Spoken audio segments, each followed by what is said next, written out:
जय माँ काली मित्रों, आपका मेरे चैनल माँ काली माँ दुर्गा शक्ति संवाद में स्वागत है। मित्रों, मेरे पास ऐसे बहुत सारे प्रश्न आते हैं, बहुत सारे जो कमेंट आते हैं उसमें ये लिखते हैं कि लोग कि सवारी हमारी आती थी लेकिन अब हमारी सवारी बांध दी गई है, हमारी सवारी उतार ली गई है, किसी तांत्रिक ने उतार ली है, किसी ने बंधन कर दिया है सवारी का, तो अब हम सवारी कैसे प्राप्त करें। आपकी सवारी का बंधन क्यों हुआ है? ऐसा क्या कारण है कि आपकी सवारी बंध गई है?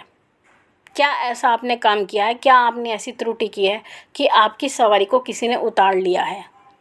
मित्रों, पहली बात, जिन व्यक्तियों पर भी सवारी आती है वो व्यक्ति सामान्य नहीं रहते। ये बात मैं बार बार कहती हूँ।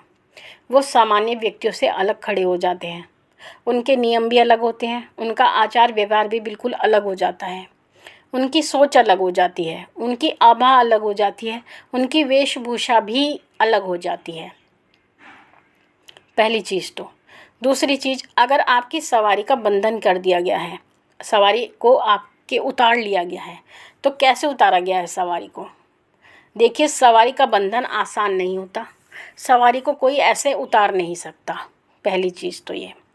और अगर आपके साथ ऐसा हो चुका है तो इसमें जो सबसे बड़ी त्रुटि देखती हूँ मैं, लोग क्या करते हैं, आपने गुरु बनाया, गुरु बनाने के बाद आपको उनके आदेशों का पालन करना होता है, लेकिन लोग क्या करते हैं, किसी भी दरबार में जाते हैं जो सवारी वाले व्यक्ति होते हैं, या किसी के पास जाते हैं, किसी भजन कीर्तन में जाते हैं, या चौकियों पर भी चले जाते हैं, गुरु के होने के बावजूद भी वो चौकियों पर जाते हैं और जा कर के उनके सामने बैठ जाते हैं। तो जो भगत होते हैं, तांत्रिक होते हैं, वो ये पहचान लेते हैं कि आपके शरीर में कितनी शक्तियाँ हैं, कितनी सवारी हैं, कितने देवता की सवारी आ रही हैं। तो वो क्या करते हैं, आपकी सवारियों को बांध देते हैं, उनका बंधन कर देते हैं, आपके शरीर का बंधन कर देते हैं, आपकी सवारी को उतार लेते हैं। तो जब वो सवारी उतार ली जाती है तो फिर वो सवारी वापस नहीं आती, अर्थात सवारी आना बंद हो जाती है। धीरे धीरे करके सवारी शरीर में बिल्कुल आना बंद हो जाती है और आपको ऐसा लगता है कि आपके शरीर में से कुछ चला गया है और आप एक सामान्य व्यक्ति बन चुके हैं। अब आपके पास कुछ नहीं है, शरीर, आपका जो शरीर होता है वो खाली हो जाता है बिल्कुल, अर्थात उसमें कोई ऊर्जा नहीं रहती। तब आप जा कर के बहुत परेशान होते हैं। आप ये कोशिश करते हैं कि अब उसको वापस कैसे बुलाया जाए, लेकिन वापस बुलाना बहुत ही नामुमकिन काम होता है। अगर सवारी एक बार चली गई है तो उसको वापस बुलाने के लिए आपको जीवन भर प्रयत्न करेगा, अगर उस करना पड़ेगा। अगर वो फिर भी आ जाए तो बहुत बड़ी बात मानना, एक बार जाने के बाद सवारी वापस जल्दी से नहीं आती है। तो उसमें आप सबसे बड़ी त्रुटि ये करते हो कि आप किसी भी भक्त के सामने, तांत्रिक के सामने बैठ जाते हो। लेकिन ये सबसे बड़ा नियम होता है, जिन व्यक्तियों के शरीर पर सवारी आती है उनको कभी भी किसी भक्त के सामने, किसी तांत्रिक के सामने नहीं बैठना चाहिए। केवल बैठना है तो अपने गुरु के सामने बैठना है, इसके अलावा किसी अन्य व्यक्ति के सामने उन्हें नहीं बैठना है। किसी प्रकार का कोई झाड़ा नहीं लगवाना है। लोग झाड़ा लगवाने के लिए बैठ जाते हैं, क्योंकि सवारी वाले जो व्यक्ति होते हैं उनके शरीर में कहीं ना कहीं कष्ट रहता है, सवारी के कारण कहीं ना कहीं दर्द बना रहता है। तो क्या करते हैं, चलो हम झाड़ा लगवा लेते हैं। तो झाड़ा लगवा, केवल झाड़ा, पूछा हम नहीं लेते, हम झाड़ा लगवा लेते हैं, ये सोच करके वो भक्त के सामने या तांत्रिक के सामने बैठ जाते हैं। तो वो क्या करते हैं, उनकी सवारियों को बांध देते हैं, झाड़ा मार के सवारियों को उतार लेते हैं, या फिर किसी दूसरी शक्ति को उनके शरीर में बिठा देते हैं जो नकारात्मक होती है। उससे क्या होता है, उनके घर में परेशानियां आने लगती है, घर में से जो पैसे होते हैं वो ख़त्म होने लगते हैं, बीमारियां आने लगती हैं, लड़ाई झगड़े होने लगते हैं। तो तब उन्हें ये लगता है कि हमारे साथ ये क्या हो रहा है। तो इसमें आपकी त्रुटि है। किसने कहा आपको किसी के सामने भी बैठने के लिए? क्या आप अपनी महत्वता को नहीं जानते? क्या आप अपनी, जो आपके अंदर एक असामान्य चीज़ है, क्या आप उसको नहीं जानते? क्या आपका ये अधिकार है कि आप किसी के भी सामने बैठ जाएं? क्या आपको माँ भगवती पर विश्वास नहीं है? अगर आपके शरीर में कोई पीड़ा है या कोई भी परेशानी है तो क्या एक झाड़ा लगाने से वो साफ हो जाएगी? और अगर झाड़ा आपका कोई अन्य व्यक्ति लगाएगा, क्या आप अपना स्वयं झाड़ा नहीं लगा सकते? जो सवारी वाले व्यक्ति होते हैं उनके झाड़ा लगाने का कार्य माँ स्वयं करती हैं। माँ स्वयं उनके झाड़ा लगाती है, या फिर गुरु के द्वारा उनको झाड़ा लगाया जाता है, किसी अन्य व्यक्तियों के द्वारा उनको झाड़ा नहीं लगाया जाता। तो मित्रों, ये सबसे बड़ी त्रुटि होती है जो आप करते हैं। हर किसी के सामने बैठ जाते हैं। आपको हर किसी के सामने नहीं बैठना है। और अगर आप ऐसा करते हो, साथ ही किसी कीर्तन जागरण में सवारी वाले व्यक्ति को जाने से बचना चाहिए। किसी भी कीर्तन जागरण में सवारी वाले व्यक्ति क्या करते हैं, कीर्तन जागरण में जाते हैं और खेलना शुरू कर देते हैं। क्यों करते हो आप ऐसा? क्यों शक्ति का प्रदर्शन करते हो?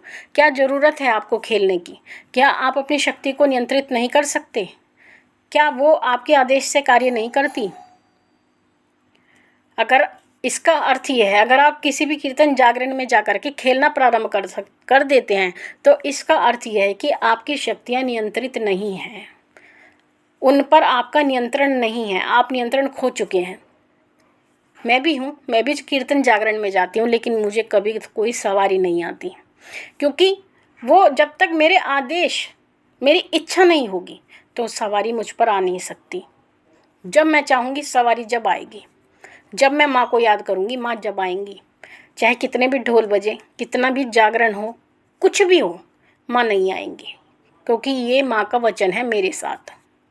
उन्होंने मुझे वचन दिया था कि संसार के सामने मैं तुम्हारा अपमान नहीं कराऊंगी। अपमान से तात्पर्य ये है कि कोई व्यक्ति मुझे ये ना कहे कि ये क्या ढोंग कर रही है, इसको क्या आ रहा है। अगर कोई मुझे ढोंग कहता है तो ये मेरा अपमान है। तो माँ ने इसी चीज़ का वचन मुझे दिया था कि मैं तुम्हें संसार के सामने तुम्हारा अपमान नहीं कराऊंगी। तो मित्रों, आपको अपनी शक्तियों को नियंत्रित करना आना चाहिए अगर आपके ऊपर सवारी आती है। तो दो चीज़ आप सबसे बड़ी याद रखें। एक तो आप अपनी शक्तियों को नियंत्रित करें, दूसरी चीज़ आप हर किसी के सामने बैठकर झाड़ा ना लगवाएं, पूछा ना लें। सवारी आते हुए भी क्या करते हैं भक्त, पूछा लेते हैं अन्य भक्तों से। क्यों लेते हो आप पूछा? जब माँ भगवती आपको देने के लिए आई हुई हैं, उनसे बड़ा पूछा तो कोई नहीं दे सकता। इसलिए पूछा ना लें और शक्तियों को नियंत्रित करें। कोशिश ये करें कि आपकी शक्तियों का, अगर आप गद्दी नहीं लगाते, चौकी नहीं लगाते, तो किसी को पता ना लगे। ये आपको प्रयत्न रखना है। तब जाकर के ना तो आपकी सवारी कोई बांध सकता है, ना आपके शरीर का कोई बंधन कर सकता है, ना ही आपकी सवारी को कोई नियंत्रित कर सकता है, ना ही किसी अन्य नकारात्मक ऊर्जा को आपके शरीर में बिठा सकता है। तो मित्रों, आशा करती हूँ मेरे द्वारा दी गई जानकारी आपको पसंद आई होगी। अब मैं अपने सब्सक्राइबर का प्रश्न दे रही हूँ। प्रश्न है, जय शमशान महाकालिका, जय माता दी, जिसके ऊपर सवारी आती है क्या वो शमशान साधना कर सकता है या नहीं? आप मेरा मार्गदर्शन करें माता जी। देखिए, अगर आपके ऊपर सवारी आती है, सवारी आने का अर्थ ये नहीं होता कि आप कोई भी साधना करने बैठ जाएंगे। माँ केवल आपको पूछा देती है, पूजा पाठ से संबंधित मार्गदर्शन करती हैं, लेकिन जो चीज़ गुरु से जुड़ी हुई है, जो चीज़ गुरुओं से है, जो चीज़ गुरुमुख तब तक नहीं होती वो कार्य नहीं करती, आप उस कार्य को नहीं कर सकते। शमशान साधना अगर आप करना चाहते हैं तो उसके लिए सवारी आना काफ़ी नहीं होता, उसके लिए आपका गुरु होना चाहिए, और गुरु के सानिध्य में ही साधनाएं चलती हैं, क्योंकि गुरु साधना के समय आपको जो है निर्देशित करता है, आपकी त्रुटियों को भी समझाता है और सही तरीका और सही विधि आपको बताता है कि कोई भी साधना या पूजा कैसे की जाती है। अगला प्रश्न है श्री राम जी का, जय माँ केला भवानी। माँ, कल मैंने आपका वीडियो देखा और रात में मुझे मेरी बुआ दीदी दिखाई दी।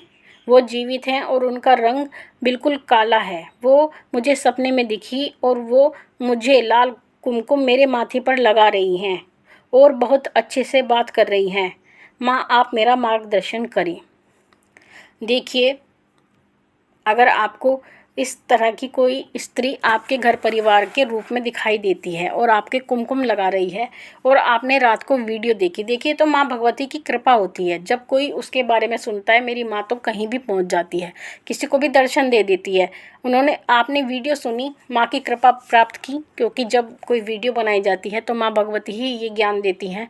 तो इस वीडियो के माध्यम से आप माँ के संपर्क में आए तो माँ भगवती ने आपकी बुआ दीदी के रूप में आपको दर्शन दिए और आपको तिलक लगाया आशीर्वाद स्वरूप, और आपसे अच्छी अच्छी बातें की। तो ये माँ की कृपा आपके ऊपर हुई है और वही सपने में आपके आई हैं। तो मित्रों, आशा करती हूँ मेरे द्वारा दी गई जानकारी आपको पसंद आई होगी। इसी प्रकार की जानकारी को प्राप्त करने के लिए आप मेरे चैनल से जुड़े रहें। मेरे चैनल को सब्सक्राइब करें, लाइक करें, शेयर करें, साथ ही नोटिफिकेशन बेल को भी प्रेस करें। साथ ही मेरे दूसरे चैनल महाकाली महाकाल शक्ति उपासना को भी आप सब्सक्राइब करें। माँ भगवती से ये प्रार्थना करती हूँ कि वो आपके भंडारे भरती रहे, आपकी सभी मनोकामनाएं वो पूर्ण करती रहे। फिर मिलूंगी आपसे एक नई जानकारी के साथ। तब तक के लिए जय महाकाली, जय महाकाल।